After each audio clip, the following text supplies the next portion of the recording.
ಮೋದಿ ಎರಡನೇ ಬ್ರಹ್ಮಾಸ್ತ್ರ ಬರುತ್ತಿದೆ. ಸಂವಿಧಾನದಲ್ಲಿರುವ article 30A ಅನ್ನು ತೆಗೆದುಹಾಕಲು ಮೋದಿ ಮತ್ತು ಅಮಿತ್ ಶಾ ಮುಂದಾಗಿದ್ದಾರೆ. ಅಸಲಿಗೆ ಏನಿದು ಆರ್ಟಿಕಲ್ 30A? ಪ್ರತಿಯೊಬ್ಬ ಹಿಂದೂಗಳು ಇದರ ಬಗ್ಗೆ ತಿಳಿದುಕೊಳ್ಳೋದು ಯಾಕೆ ಪ್ರಮುಖವಾಗುತ್ತದೆ? ಹೇಗೆ ಹಿಂದೂಗಳನ್ನು ಯಾಮಾರಿಸಿ ನೆಹರೂರವರು ಕ್ರಿಶ್ಚಿಯನ್ ಮತ್ತು ಇಸ್ಲಾಂ ಧರ್ಮಗಳಿಗೆ ಉಪಯೋಗವಾಗುವ ಹಾಗೆ ಈ ಆರ್ಟಿಕಲ್ 30 ತಂದಿದ್ದರು ತಿಳಿದರೆ ನೀವು ಜೀವನದಲ್ಲಿ ಕಾಂಗ್ರೆಸ್ಗೆ ವೋಟ್ ಹಾಕೋದೇ ಇಲ್ಲ. ಆ ಸಂಪೂರ್ಣ ವಿವರವನ್ನು ಈ ವಿಡಿಯೋದಲ್ಲಿ ನಾವು ನಿಮಗೆ ತಿಳಿಸಿಕೊಡ್ತೀವಿ. ಅದಕ್ಕೂ ಮುನ್ನ ಮತ್ತೊಮ್ಮೆ ನರೇಂದ್ರ ಮೋದಿ ಅವರೇ ದೇಶದ ಪ್ರಧಾನಿಯಾಗಬೇಕು ಅಂತ ನಿಮಗೂ ಕೂಡ ಅನ್ಸಿದ್ರೆ ಈ ವಿಡಿಯೋವನ್ನ ತಪ್ಪದೆ ಲೈಕ್ ಮಾಡಿ ಸ್ನೇಹಿತರೆ. ಇನ್ನು ಸಂವಿಧಾನದಲ್ಲಿ ಈ ಆರ್ಟಿಕಲ್ 30A ಅನ್ನು ಬಾಬಾ ಸಾಹೇಬ್ ಅಂಬೇಡ್ಕರ್ ಬರೆದ ಸಂವಿಧಾನದಲ್ಲಿ ಇರಲಿಲ್ಲ. ಬದಲಿಗೆ ಪ್ರಧಾನಿಯಾಗಿದ್ದ ಜವಾಹರ್ಲಾಲ್ ನೆಹರೂರವರನ್ನು ಈ ಆರ್ಟಿಕಲ್ ಅನ್ನು ತರಲು ಮುಂದಾದರು. ಆದರೆ ಆಗಿನ ಗೃಹ ಮಂತ್ರಿಯಾಗಿದ್ದ ಸರ್ದಾರ್ ವಲ್ಲಭಾಯ್ ಪಟೇಲ್ ರವರು ಈ ಆರ್ಟಿಕಲ್ 30 ತರಲು ತೀವ್ರ ವಿರೋಧವನ್ನ ವ್ಯಕ್ತಪಡಿಸಿದ್ದರು. ಈ ಆರ್ಟಿಕಲ್ 30A ತಂದರೆ ನಾನು ಮಂತ್ರಿ ಸ್ಥಾನಕ್ಕೂ ರಾಜೀನಾಮೆ ಕೊಡುತ್ತೇನೆ ಎಂದು ಹೇಳುತ್ತಾರೆ. ಈ ವಿರೋಧದ ಕೆಲವೇ ದಿನಗಳಲ್ಲಿ ಅನುಮಾನಾಸ್ಪದ ರೀತಿಯಲ್ಲಿ ಸರ್ದಾರ್ ವಲ್ಲಭಾಯ್ ಪಟೇಲ್ ರವರು ಹಠಾತ್ ಮರಣ ಹೊಂದುತ್ತಾರೆ. ಇನ್ನು ಸರ್ದಾರ್ ವಲ್ಲಭಾಯ್ ಪಟೇಲ್ ಕಾಲವಾದ ಕೆಲವೇ ದಿನಗಳಲ್ಲಿ ಈ ಕಾನೂನನ್ನು ಜಾರಿಗೆ ತರುತ್ತಾರೆ ಜವಾಹರ್ಲಾಲ್ ನೆಹರೂರವರು. ಏನು ಈ ಆರ್ಟಿಕಲ್ 30A ಅಂದರೆ ಹಿಂದೂಗಳು ತಮ್ಮ ಹಿಂದೂ ಧರ್ಮವನ್ನು ಬೋಧಿಸುವುದಕ್ಕೆ ಅವಕಾಶವಿರುವುದಿಲ್ಲ.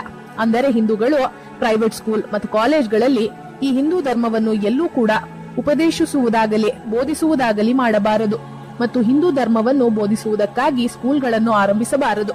ಅಷ್ಟೇ ಅಲ್ಲದೆ ಕೇಂದ್ರ ಸರ್ಕಾರದ ಸ್ಕೂಲ್ಗಳಾಗಲಿ ಮತ್ತು ರಾಜ್ಯ ಸರ್ಕಾರದ ಸ್ಕೂಲ್ಗಳಾಗಲಿ ಹಿಂದೂ ಧರ್ಮವನ್ನು ಬೋಧಿಸುವಂತಿಲ್ಲ. ಅಷ್ಟೇ ಅಲ್ಲದೆ ಈ ಆರ್ಟಿಕಲ್ 30A ನಲ್ಲಿ ಮುಸ್ಲಿಮರು, ಕ್ರೈಸ್ತರು, ಸಿಖ್ಖರು ತಮ್ಮ ಧರ್ಮವನ್ನು ಬೋಧಿಸುವುದಕ್ಕಾಗಿ ಸ್ಕೂಲ್ಗಳನ್ನು ಆರಂಭಿಸಬಹುದು. ಹೌದು ಸ್ನೇಹಿತರೆ, ನೀವು ಕೇಳ್ತಿರೋದು ನಿಜ.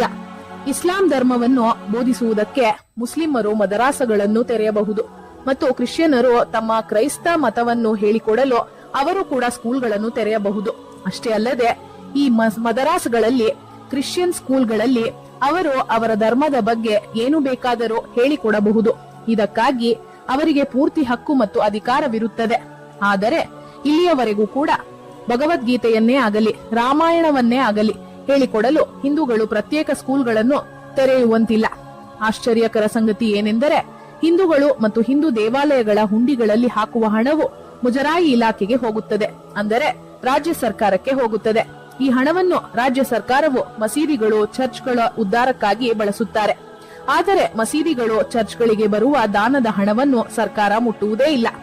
ಈ ಕಾನೂನು 30A ಆರ್ಟಿಕಲ್ ಅನ್ನು ಹಿಂದೂಗಳ ಮೇಲೆ ಉದ್ದೇಶಪೂರ್ವಕವಾಗಿ ಅಂದಿನ ಪ್ರಧಾನಿಯಾಗಿದ್ದ ನೆಹರೂರವರು ತಂದಿದ್ದರು.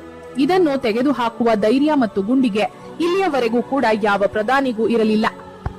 ಆದರೆ ಈ ಕಾನೂನನ್ನು ತೆಗೆದುಹಾಕುವುದಾಗಿ ಮೋದಿ ಸರ್ಕಾರ ತೀರ್ಮಾನ ತೆಗೆದುಕೊಂಡಿದೆ. ಇನ್ನು ಹಿಂದೂ ವಿರೋಧಿಯಾದ ಈ ಆರ್ಟಿಕಲ್ 30A ಅನ್ನು ಮೋದಿ ಸರ್ಕಾರ ಕೂಡಲೇ ತೆಗೆದು ಹಾಕಬೇಕಾ? ಹೌದು ಅನ್ನೋ ಹಾಗಿದ್ರೆ ಎಸ್ ಅಂತ, ಇಲ್ಲ ಅನ್ನೋ ಹಾಗಿದ್ರೆ ನೋ ಅಂತ ನಮಗೆ ಕಮೆಂಟ್ ಮಾಡಿ ನಿಮ್ಮ ಅಭಿಪ್ರಾಯವನ್ನ ತಿಳಿಸಿ. ಹಾಗೆ ಈ ವಿಡಿಯೋವನ್ನ ತಪ್ಪದೆ ಎಲ್ಲರಿಗೂ ಶೇರ್ ಮಾಡಿ. ಧನ್ಯವಾದಗಳು.